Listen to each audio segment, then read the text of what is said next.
What's up, everybody? Welcome back to It's in the Blood. Today, we are going to hit you with our weekly NFL picks for Sunday, Monday, and Tuesday now. I know the Saturday game's already been played and we missed Thursday, but we've been a little behind, so we're just going to give you what we got so far. So let's jump right into it. First 1 o'clock game on Sunday, we've got Panthers versus the Bills in Buffalo. Buffalo's a 12-point favorite at home. Carolina is reeling. No Christian McCaffrey. No real stability at quarterback. Take Buffalo all day, every day. I heard a rumor Sam Darnold might be playing, and you know how I feel about 10+ point spreads. So I'm gonna take Carolina for no reason for a weird upset in this game. Buffalo's been inconsistent this year. That is true. But so is Sam Darnold. Sam Darnold's lost and beaten the Bills. He's played against the Bills many times in his career, so I'm just going to take that and roll with it. I don't even know if he's actually playing or not, but I know he's activated and there's a potential. So I feel like the NFL's crazy. Any given Sunday, this is going to be a weird, freakish upset. I'm going to take the Panthers to just surprisingly beat the Bills in this game. Yeah, I would love to see that, honestly. Let's move right to the next 1 o'clock game, which would be Arizona at Detroit. Go. Honestly, same situation. Any given Sunday, this is a must win for the Cardinals. It should be an easy win, but after coming off that loss to the Rams, it's at over 10. Look, I'm going to take the Cardinals on this because I have confidence in them, but it's the same situation I feel against with like the Panthers and Bills game. That Detroit, no matter what, is not going to be fighting for the number one draft pick. They're going to fight to try to still win games with the head coach they have.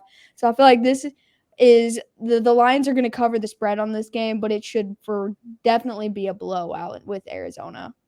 Yeah, Kyler Murray's just hitting his stride, getting back in. I think him and AJ Green repair their relationship. Christian Kirk has a good day. I think they blow him out. James Conner.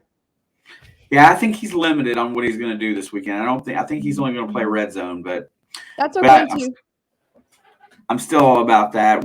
They really missed DeAndre Swift in Detroit, though. I will say that. And Hawkinson's out for the season. Yep. Moving right along, then I will hit you up. The New York Jets go into Miami.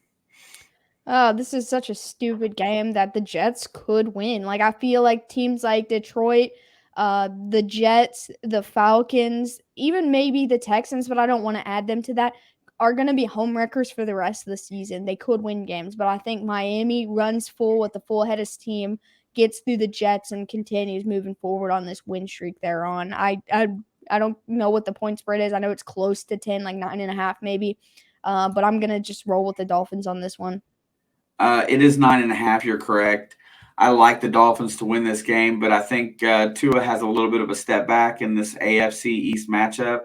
These teams always seem to play really weird, tight games, and I think the Jets make a game of it, but Miami prevails. Yep, I mean, I'm gonna take Miami. The Jets are just not really good right now. They've lost a lot of the key pieces. I think they have potential in the future, but not this week. Next game of the week, something else that's just pure ugly. Dallas will be playing at the Giants. Dallas will be playing at the Giants. I think this game is interesting. I know for a fact that this game is over a 10-point spread. The Giants' defense is surprisingly good, and Dallas's offense has been very inconsistent. Look, the Giants usually are able to beat the Cowboys once a year. They also just signed Jalen Smith from the Cowboys this week. Dak Prescott throwing a pick to Jalen Smith, that could still happen, weird stuff like that. And I'm going to actually take the Giants for the upset on this. One, it's an 11.5-point spread, and two, the Giants usually are able to beat them once a year. I remember the first game. The Giants are well depleted at all positions. They just don't have what it takes. There's not enough offense there to stay in the game. Even if Dak does play less than par football, I'll take Dallas on this one on the road. Look, I want to take Dallas because it makes sense, but I feel like with this regular season winding down, things are going to get messy for no reason. across the AFC, NFC, doesn't matter, divisional, non-divisional. Things are going to get weird and make everything really close. I feel like no matter what our Giants offense is able to do, the Giants defense is going to hold tight for them. Yeah, I actually put in fantasy this week. I took Dallas's defense in this game. I thought it was a solid play, as much as the ball hawkers as they've been. The Giants turn the ball over a lot and they get sacked a lot. So I'm hoping for big defensive points from the Big D. Roll my eyes as I say that. I don't know about it. I'm not confident in it. Look, this should be a give me game for the Cowboys, but it is a divisional game, and it's a divisional game in the NFC East. Every single one of those games find a way to get interesting. So I'm going to take the Giants on this one, and I just don't know why this feels like an upset week for me, I guess. I don't know. Right on. I applaud your pick. Moving on to a game that actually has something to think about a little bit. Pittsburgh's at home against Tennessee. Look, this one's going to hurt me. This is really going to hurt me to say because I've had to do this more than once this year already. But I'm going to take Pittsburgh for the upset. The point spread is surprisingly low because with the Titans atop of their division, and they've been depleted since, even before Henry went out, they started getting depleted. But it just the injuries are adding up over and over and over again. And I just don't know that, they're going to be able to come into Heinz Field. Big Ben's on his last leg and everybody's rallying for him. I feel like Pittsburgh's still going to win a couple games this year, starting with this one, and it's going to make that division that much more interesting with both the North and the South. Tennessee doesn't have much firepower right now. With no Derrick Henry, the running game is lackluster at best.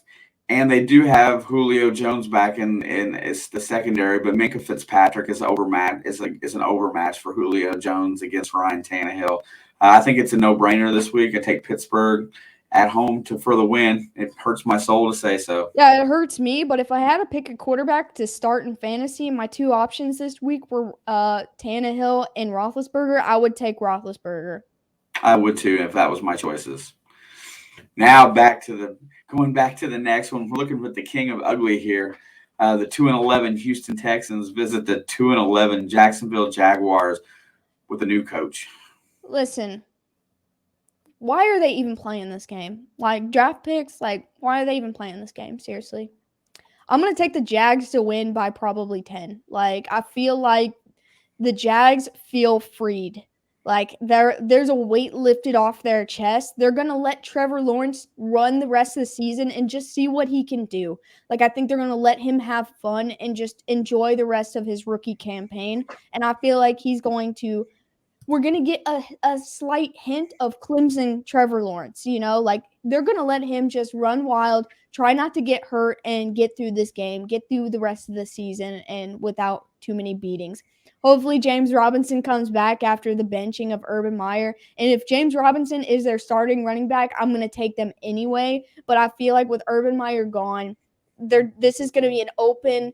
They've got nothing to lose. They just want to be who they are and enjoy it. And, they already know they're losing this season. So they're just going to come out and play. The Texans have a lot less of a team than the Jags do, honestly. And so I'm going to take the Jags to win probably double digits in this game. Jags are 5-point favorites. This is the one where I feel like I'm going to play devil's advocate. And then the late round pick, Davis Mills, who's been improving every single week that he gets out there, has a good game on offense. His defense hawks the ball a few times from a reckless Trevor Lawrence. Houston steals one on the road. I mean, this game literally does not matter. I don't even know if a single person will watch this game.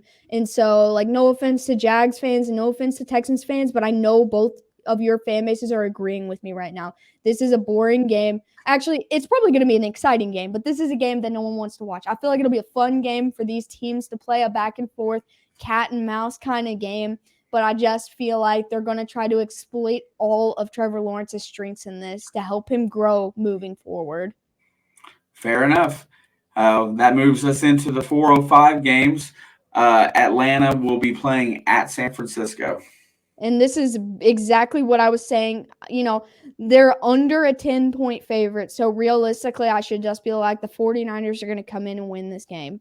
But they were one of the teams I listed as going to be home wreckers late in the season. Look, the 49ers have to have this win, and I think the Falcons are going to come in and upset the 49ers here. Wow, I kind of had the same feeling going into this game. Um, I'm gonna stick with it since San Francisco is a 9.5 point favorite. I don't think they can cover this game for sure, but I am gonna let them. I'm gonna pick them to win at home. Yeah, realistically, this is kind of like Cincinnati with Denver. This is a half win game. Both the 49ers and the Bengals are pretty much sitting in the same spot right now. Like they have to win their next game. And the Falcons are one of those teams that are capable of winning, capable of playing good football, capable of doing a lot of good things. They usually just lose a lot of games. And so I feel like the Falcons are not a good team right now, and that's why they're going to be a little bit of a home wrecker right here.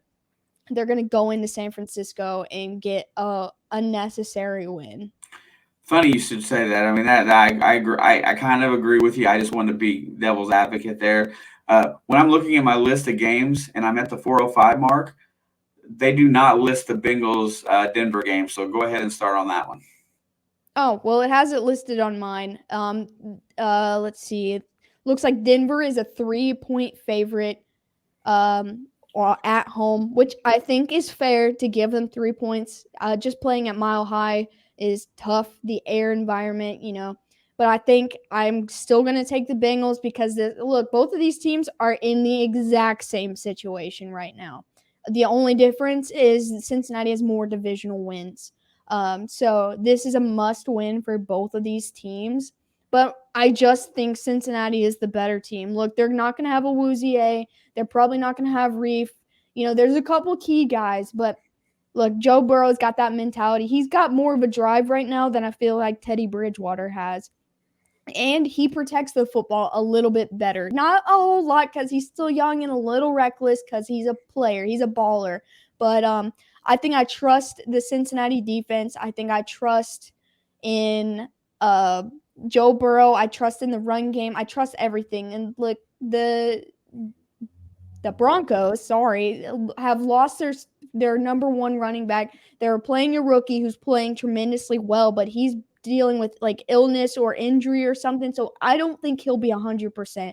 And that's where I think we'll beat them on the ground. Joe Mixon's going to have a better game than him, and that's how we'll win this game.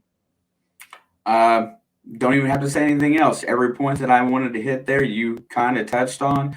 I think Cincinnati comes out on the road and wins because they've played better on the road this year than they have at home. I don't know what that's all about, but hey, so be it. I mean, if they're going to go in as a wild card, I think they need to win. I think they will win this game. I think we'll see bad Teddy Bridgewater this week because I think even though our secondary is depleted with a Woozier out, we've still got a really solid secondary, and I don't think they have the weapons to beat us. Yeah, I think that we just have a higher powered offense. And we Now for the protect the down and football a dirty. little bit more. Now for the down and dirty. Green Bay goes to Baltimore. Look, I'm going to let you start here because I don't want to be the bad guy. This is a game that hands down Green Bay, they should outplay. They got the better quarterback. They've got the better running game. They've got the better receiving game right now. But Baltimore is like a rabid dog that you've backed into a corner. They have no choice but to win. If they lose today, they lose first place in the AFC North with a Bengals win or a Browns win this weekend, I think. In all honesty, I think Tyler Huntley played admirable in the last couple of games. And Green Bay seems to have trouble with these AFC North teams. They play really tight. I think Baltimore with the home field environment gets the win this week. I can't believe I'm saying it, but I do.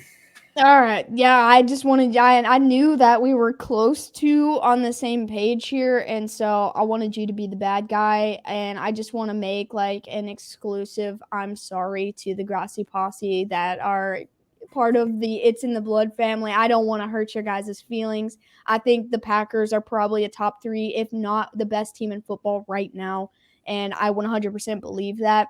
But the Baltimore has a lot more to lose. They're at home. I feel like this is going to be a very close game. I'm going to take Baltimore for the upset, follow my trend for the week, not on purpose, but This is a life or death situation for the Ravens, and they already messed up once in a life or death situation by going for 2 against Pittsburgh in taking that loss. So they know that this is it. They have to come out, they got to score points, and they got to control the ball. So even though they're down on men tremendously, these guys are going to rally around Huntley. They're going to rally around Lamar if he's back because it's still an option. And we might see both of them this weekend. And so I feel like both of those are an option. And I think it's going to be a very close game. I think this is going to come down to just about as close as the Ravens Saints game, a 2-point conversion or a field goal to win this game. And I hate saying that because I think Green Bay should blow them out the way that, how down bad they are. Oh, I picked it this way, but I want Green Bay to win. Oh, I absolutely 100% want Green Bay to win for more than one reason. I, But I, I got to be true to myself and go with what I know, and I know the NFL is completely insane this year, and so I'm just going to keep rolling with that. right on.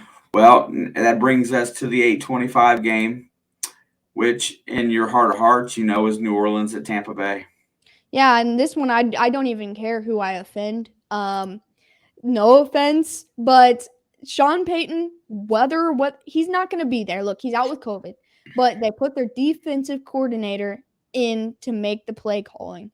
That that's all you need truly to beat this team. They've got Ingram coming off COVID. They've got Kamara getting healthy, and Taysom Hill is finally getting the swing of things. They're hitting the right place at the right time. And with or without Sean Payton present, that does not mean he's not physically in their heart and souls there with them. I think that this is going to be another game similar to the last meeting with the Bucs with Trevor Siemian after Winston got hurt. They're just going to score enough to win. I think that their defense outplays the Bucs defense because they are a better defense right now. Now, if the Bucs defense was 100% healthy, I would lean more towards the Bucs in this game, but they're not all the way there yet. So I'm going to take the Saints as the upset because I think they're hitting their momentum, their stride at the right time in the season. Everything is kind of just coming together for them and it couldn't be more perfect time. Yeah, they got hit with COVID. They lost their coach. That does suck tremendously for them, but I think that this is a perfect opportunity and they're going to capitalize. They're not going to go easy because everyone expects them to lose this game. Just for the fact that Sean Payton's won 3 in a row against Tampa Bay in the regular season, for no other reason than that. And it seems improbable that they win this game at Tampa Bay, who has not lost at home yet this year.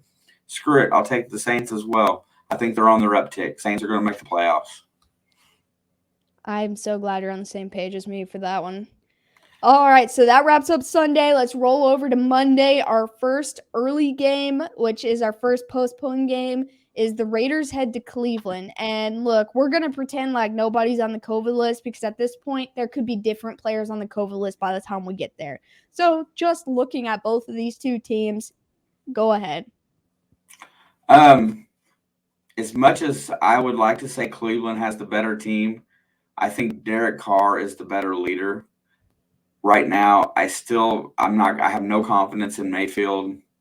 Honestly, I believe that there is going to be some attrition due to COVID. I don't know how many, but I don't think Cleveland has enough to hold it together for this game. And I feel like this is a redemption game for Vegas, and the Raiders win this game by a field goal.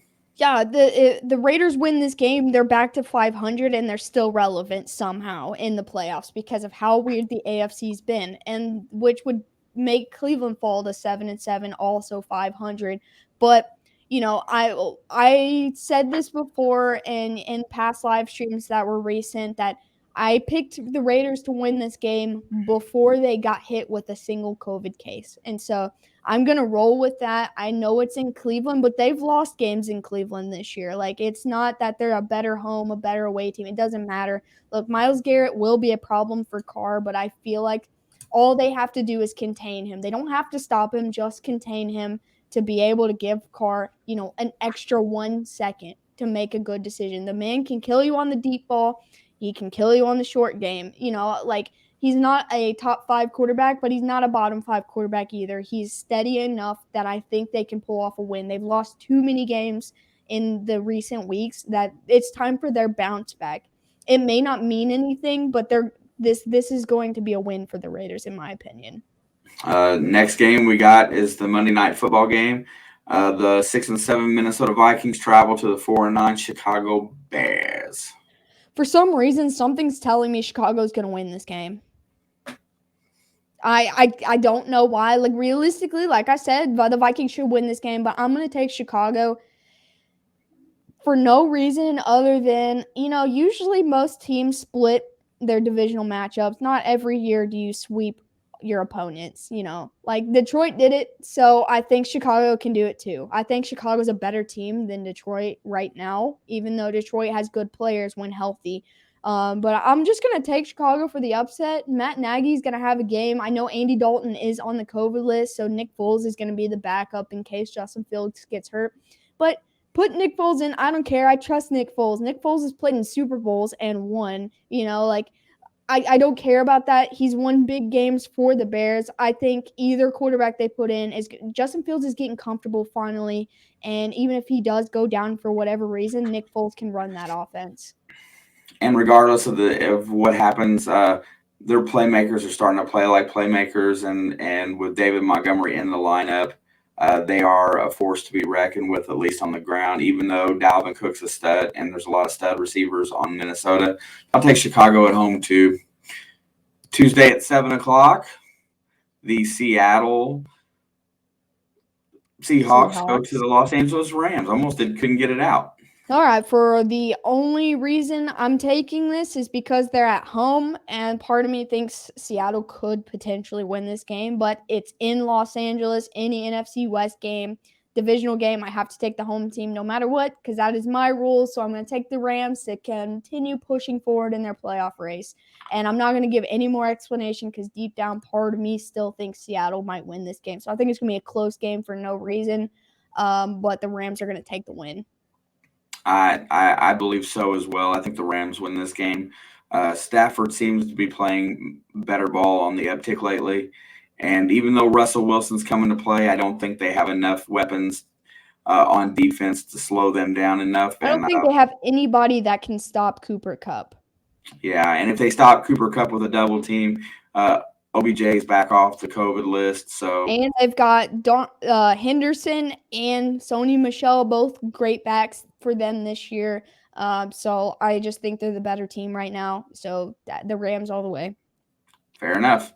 Last but not least, probably the most let's flip a coin game all week. Washington at Philadelphia. Well, this is an important game for these two teams. One, especially if Dallas loses for whatever reason, this game is crucial. Washington is still in the playoff race at number 7. They lose a game, they're out, and if Philly wins, they're in. So this is who wants to stay or get pushed into the playoffs more. Heineke's been battling with injury, got put on the COVID list. I think by Tuesday he will be back. I'm not 100% certain, but look, I've got to stay true to who I am. Jalen Hurts is a stud. Philadelphia is good. It's an NFC East divisional game, so it's going to be wild for no reason. But I'm going to take the Washington football team because they are still, even since the playoff last year, a Cinderella story.